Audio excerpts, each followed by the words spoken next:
It may seem a bit philosophical, but let's delve into the realm of performance and persona. Bruce Lee epitomized legendary status in every aspect. This martial arts icon resonated deeply with audiences worldwide, whether through his electrifying combat sequences or the profound wisdom of his philosophical reflections. By the time of his untimely passing in 1973, Bruce Lee had already etched an indelible mark on history, transcending time itself. Bruce Lee, he may not know it yet, but he's gonna be the world's best martial arts master. First, he has to face his fears. By that, I mean this demonic soldier. Wake up and smell the eggs! That was all Li Huichuan's dream. As Bruce's father, of course, he has to make sure his son is okay. Once that's out of the way, it's time for little Bruce to head on to training. His trainer is none other than the legendary Ip Man. Even though he's a kid, he trains so vigorously. In fact, he trains for many years to come. Not so little anymore, Bruce dances his way into adulthood, no, literally. This is the Festival of the Lantern, after all. But here comes the problem of the world, white people. These sailors rudely crash the party, and one of them even forces this girl to dance with her. Luckily, the hero of the story arrives. It's Bruce Lee. He makes quick work of the grunts, but this egghead wants him solo. Round 1 begins, and he just pawns him around. To add insult to injury, he takes him to cha-cha, then bowls himself a strike. Of course, Bob doesn't play fair and grabs a knife from his mate. But Brucey Boy has come prepared with this chain weapon. He easily disarms him, kicks his white tushy to the buffet, and gets the girl. Of course, like all young adults, this was all a game of hooky. Bruce tries to sneak back home, but his father catches him. He says the popo was here looking for him because of the assault, but hey, they started it. Nonetheless, it's scolding time. Turns out there's a bigger trouble, because Bruce's father says he has to leave Hong Kong forever. Apparently, it's because of some superstition about a demon about to hunt down his own son. So here's Ho Chun's plan, to send him to America. You have to leave Hong Kong. He shows him his birth certificate, and with a name and money like that, who could say no? With that out of the way, off he goes. Silent Brucey is so excited for America, he can't help but feel fidgety about it, so he shows his random passenger his excitement. Not a Chinaman's chance. They say that too.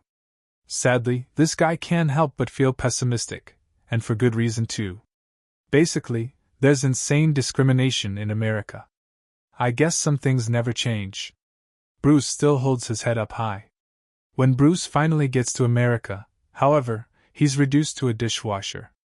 At least he still gets the ladies, like April over here. Of course, Mr. Ho doesn't take too kindly to this, at least his name is on point. Miss Yang here, the boss, makes sure everything is in tip-top shape. However, despite being in white man's land, Bruce is still diligent about his martial arts. He balances that, his job, and even studies in his free time. Then he uses April as a sort of study break. He and April's relationship doesn't go too well thanks to Mr. Ho, and a fight breaks out. It's Bruce versus 4 angry bladed chefs. To know why they're helping out Mr. Ho, maybe they're part of the No Riz Club. Despite their combined efforts, they utterly struggle against the high-flying dexterity of Bruce. But Mr. Ho eventually lands a cheap shot on him. This angers Bruce, and he lets out the fury. Surprisingly enough, Mr. Ho is no easy target. Unsurprisingly, he cowers in fear once Bruce overpowers him. Miss Young then steps in and tells her idiot kitchen staff to finally fix up their act. Back inside, all of you. Come! Miss Young later then calls for Bruce, and she's splitting him some cash. Someone's gonna get fired, but it's not to say Miss Young gives her some good advice either. Go to Bone Town on April and go broke, or actually invest in education. Education it is. Bruce is looking mighty fine with that suit. Of course, the Jigga-Chad workout doesn't go away. Another thing that doesn't go away is white people doing white people stuff. Don't touch me. Mainly bullying any other race on the planet. Joe here is really the rancid rat of the bunch, but Bruce uses him as a ploy for this workout routine. "Hey buddy, I think you got the wrong door, the shoe strip show is 2 blocks down." Well, Joe is about to show him who's boss of this gym, but Bruce is no jabroni. He's just too dang agile. Even Joe's lackeys join, but this isn't Bruce's first rodeo. What an embarrassing display. Bruce exits, but Benny, Salis, and Tad Overton come in peace. They actually want to learn, but Bruce ignores them. That's until Tad just won't shut up, while Bruce makes him during practice. He even teaches some other guys how to flow like water. "You like the nature of war?" Class is over, but Linda Emery here is interested in this class. Looks like Bruce still got game. Friday class comes in, and Bruce teaches the guys and Linda to be at one with their emotions when fighting. It's too easy to give in, so be careful. Enough talk, time to spar. Linda is surprisingly a good learner, and she topples Bruce fast. Of course, Bruce uses this position to flirt. He asks her out, and who wouldn't fall for a stud like Bruce? It's the night of the date, and Linda gets picked up by her friend Sherry. Linda's actually really eager for this date, but man, someone needs to shut Sherry up. Pure garbage is coming out of her mouth. Eventually, Linda arrives at this fancy restaurant, and Bruce is looking swell as well. The two are ready to have a great time, but man, the discrimination here is rampant. The couple settles for the bar, then Bruce talks about what he plans to do in the future. Then he gets a bit heated. That's thanks to this knawhead who won't let him take a seat because he's a different race. "I'm sorry, I don't have a table right now." Typical America. "Let's go somewhere else." Bruce and Linda have a good time on their date. In fact, they go to another one. This time, it's a movie date, and the movie paints Chinese people in a bad light. Ah well. One day, Bruce takes Linda to this ransacked studio. Apparently, this is going to be the institute where Bruce will teach martial arts. It needs a little fixing up, but Bruce remains confident. So they celebrate by, you know what, it's not important. Eventually, Bruce Lee's Kung Fu Institute grows and grows. Heck, even Linda begins to solidify her training. Looks like it's looking pretty bright for Bruce. But he still needs to do some schoolwork. Then something's in the wind. A gust tears through his apartment, and an armored figure with a naginata slowly comes out. Bruce tries to fight him, but he's swiftly thrown away. Don't worry, it's all but a schizo vision. Of course, this kind of burns Bruce out. Then he wonders when will Linda come clean to her parents that she's seeing someone Chinese. So they go to see Vivian Emery, Linda's mother. Let's cut to the chase. Vivian is a horrible and xenophobic mother. Despite their polite discussion, "How will you live?" "I'm hoping to school in Oakland." You can't help but think Vivian should be shoved into an urn. Bruce storms off, and despite her mother's wishes, so does Linda. Much time passes, and Bruce comes back to that old restaurant he used to work in. He gives Miss Young the loan money from long ago, and it looks like he's getting hitched. All-purpose loan. The couple even gets their own place eventually. But someone's at the door. This is Jerome Sprout. He wants some lessons, so Bruce is happy to give them. They get down to business immediately. Bruce's students are really budding out, but they soon get an ominous message. Bruce immediately goes to the source, which is a shady restaurant. These old farts don't want Bruce teaching martial arts to anyone who isn't Asian. In fact, these senile mongrels think other races are the enemy. Bruce doesn't see it that way, but this idiotic council still disagrees. If he doesn't stop, then they'll resort to mortal combat. They are not the enemy. Of course, Bruce really can't tell his wife, but here we are. Jerome comes along, then Bruce faces the challenge. Enter Johnny-san and Luck-san. Even Jerome wants him to bail, but Bruce will challenge this bigotry. The two combatants take their stance, then they warm up. The green light is given, and fight. Johnny goes on the offensive, but Bruce scopes him out at first with dodges and deflects. Once he's figured it out, it's time to let fists fly. That's a lot of damage, so Johnny takes his A-game out. He's got some dirty moves, but Bruce doesn't stay down. Don't give up! In fact, he grapples Johnny down and makes him submit. Bruce is the victor, and those old morons can kiss it. That's until Johnny's son lets out an underhanded flying kick. A man with no honor, TSK. Looks like Linda already found out. Dr. Arlo here shows her how Bruce is doing in his medical machine. After signing some papers, Linda goes and meets Bruce, but he's not too happy. Take a good look at me, Linda. In fact, he's probably at the darkest corner of his life. Bruce doesn't see himself worthy to be Linda's husband, but she disagrees. She's here for better or worse. Worse it is, because Bruce shouts her out. This isn't the end, because later in the night Linda comes back. Now that's a dedicated wife. She's here to write down all of Bruce's ideas about Kung Fu. Since he's not going anywhere, might as well start now. Also, Linda has Bruce's baby. Bruce finally speaks up about his Kung Fu philosophies, with every intelligent line written. Time passes. More and more Bruce heals his wounds. Soon, he's free from his hospital bed. He still might be in a wheelchair, but who can ever miss their own son's birth? This little tyke will be known as Brandon. From that moment on, Bruce stood up for the first time in forever. It's a miracle, y'all. One new hairstyle later, Linda excitedly brings Bruce the good news. His book is finally published, and it looks like a real page-turner. Some more news comes, and it's Vivian. What a party pooper. Linda doesn't want her around, but Bruce is actually kind enough to let her in.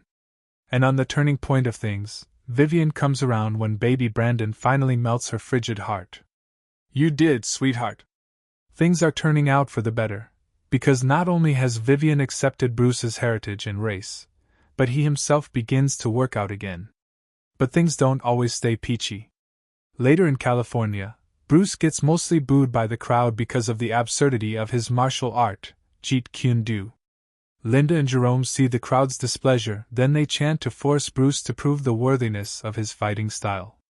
Heck, he even claims he can beat any man under 60 seconds with his formless martial art. Someone to prove it, huh? Look what the cat drags back in, it's the Sun brothers. Johnny claims to have beaten him, but shut up and get in there, Johnny. Of course, Linda doesn't want to witness Bruce's pain again, but it's time to make this rap. The bows are set, and it's rematch time. The two are toe-to-toe, but Johnny's really a dirty rat. He strikes at Bruce's back again.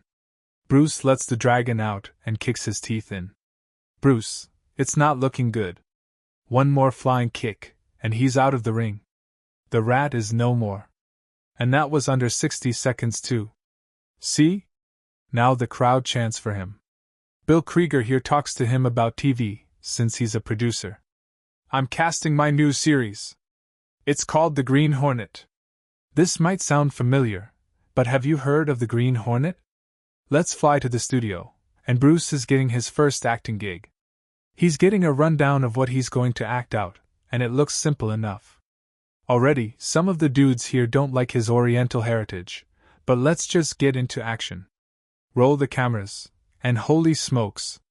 Bruce, playing as Kato, makes quite the entrance. He smashes everyone and everything. Cut wrap! That was a print. The camera loves him, and so does Bill. So he and Bruce talk about a pitch, but this time it's a movie pitch, a movie with a lot of kung fu. This is gonna be a hit. Actually, even before that, it looks like Bruce and Linda are already getting well off. They both arrive at Bill's big estate, and Bruce is finally tasting some of that high life. This party is absolutely banging. Adding to this celebration, Linda reveals she's got another bun in her oven. Bruce is a lucky man. Bill suddenly makes an announcement, and he says The Green Hornet is cancelled. Happens to all the good shows, to be honest. Regardless, Bruce does what Bruce Lee does best, keep his head high. I hope these overdue bills won't be a problem to Bruce, because they sure are beginning to plague his home. Linda's worried, but Bruce talks to the network about his career. Soon, Linda and Bruce watch his established movie. Then he gets a call. It's grim news. Bruce's father has passed away. Making it to Hong Kong, Bruce finds himself at the cusp of his father's funeral. He weeps as he says farewell to his father. Soon, the demon that haunts him begins to resurface time and time again, So Bruce asks for some help from the only man who can help him. Ip Man. Ip Man gives him some advice, and he's proud that Bruce has come a long way. Ip Man then says that the real demon is the inner fear we met along the way. Be prepared, you have to defeat it, or it will plague your future generations. Bruce then makes his way back to the ship. Then these suits suddenly rush in to find him. Finally, Philip Tan finds him. He's a producer, and you can tell where this is going. Philip says his Green Hornet character Kato is actually beloved here, so they already have something to work with. Then Philip begs him to stay in Hong Kong for just one more day to talk business. One more thing, please. You can't lose. So Bruce's next motion picture, The Big Boss. It looks like Bruce is sold on the movie because he's the lead on it now. Here, he ad-libs a fight scene. The directors don't know what's going on, but man, is this footage good. Keep rolling, boys. This is a god-tier fight scene. Bruce and the Asian Guild duking it out in this icy factory. These are some realistic fight scenes because all of it is real. Bruce then breaks the footage. And what was that for? Ah well, at least he comes home to a surprise. His wife and kids soon hail back home. Then The Big Boss premieres. It's a full house, but everyone else seems to have a blank expression on their faces. Hold the phone, it's just the tearful applause setting in. Now that's Kino. Bruce gets his standing ovation, but Linda gets dragged away into the crowd. Looks like Bruce has a hit on his hands, because the citizens of Macau are going wild. This success immensely is warranted. Stay in Hong Kong. Looks like even little Brandon is catching some cheers and thanks to that first movie. Bruce then works on some more movies. Also, thanks to his success here in Hong Kong, Bill is here for a visit. He's here to discuss a certain project, Enter the Dragon. It's going to be a Hollywood feature. Bruce heads home and thinks about it, but Linda isn't too happy. Turns out all the movie business is keeping Bruce too busy from being a father. I want the kids to have a father again. Linda wants to go home to America with the kids, but thanks to the rampant xenophobia, Bruce thinks otherwise. In fact, Bruce is really sick of it all. This is why America can't keep nice things. Bruce is outraged, but amazingly, he makes a sound decision. He talks to Philip about Bill's offer to collaborate with them. This could be big because of the international market, but Philip says they don't need the Westerners. Bruce is feeling pretty stressed about everything, so he asks for a bit of aspirin. Bruce then says that he doesn't want to keep pushing his family away, and Enter the Dragon could be the ticket to his way back there. So the shooting of Enter the Dragon starts. The scene is set, but a freak earthquake rumbles Bruce's scene, being dredged back to the schizo zone once more. Bruce slowly makes his way around through the maze of mirrors. The demon is back to haunt him. His fears have become incarnate, and it terrorizes him. He has a hard time with this inner demon, but Brandon is there. This is where he takes a stand and finally fights the demon head-on. This guy is so toast because Bruce has his mitts on some nunchucks. With some devastating blows and a choke taboo, he finally conquers his fears. Snap back to reality. He walks out of the chute. It's finally time for him to spend some much-needed time with the kids. It's time for the last shot of Enter the Dragon. This is Bruce's shining moment, so it's time for him to bid Linda goodbye for now. Safe to say, the film was a success, but 3 weeks later, Bruce passed away. Never mind how he passed, but people will always remember this legendary martial artist. Make sure to bow, because that was Dragon, the Bruce Lee story, starring Jason Scott Lee, Lauren Holly, and Robert Wagner. Which was your favorite Bruce Lee movie? Let us know in the comments below.